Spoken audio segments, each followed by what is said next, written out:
In Australia's far north, even these troublesome saltwater crocodiles have a home, as efforts to conserve the reptiles pay off.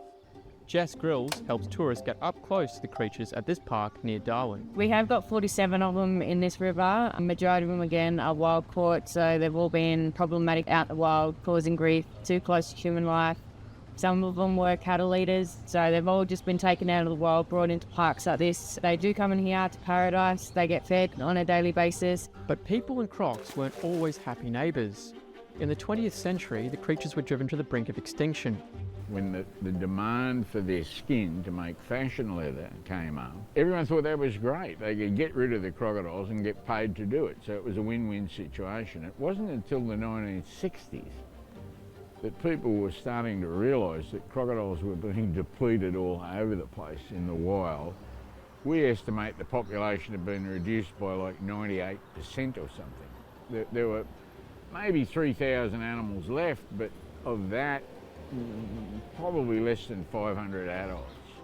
After government protections in the 1970s, crocodile numbers began to rise, but so did attacks. Croc expert Grahame Webb says crocodile tourism, the harvesting of wild eggs for use in leather farms, and blunt messaging on safety have helped prevent culls, allowing numbers to soar. But it's been really a raging success story. Now when we look back, our populations are almost fully recovered, if not fully recovered. There's maybe 100,000 crocodiles now. It's about $100 million a year in turnover, with everybody. It extends out into Aboriginal communities and it helps the tourist industry here. So we've made them an asset to the Northern Territory rather than a liability. With crocodile populations returning to pristine levels, a key hurdle for the region now is to avoid complacency around the dangers of crocodiles and their habitats. The biggest challenge is to maintain that public support for very large numbers of saltwater crocodiles. And as I said, like in 1979, when I started working with crocodiles, there were very few large ones. Now the population is dominated by large crocodiles, and they're the ones that cause the problems, with people. For Grills, admiring the hulking predators up close builds respect and ensures a balance between the scaly locals and their potential human prey.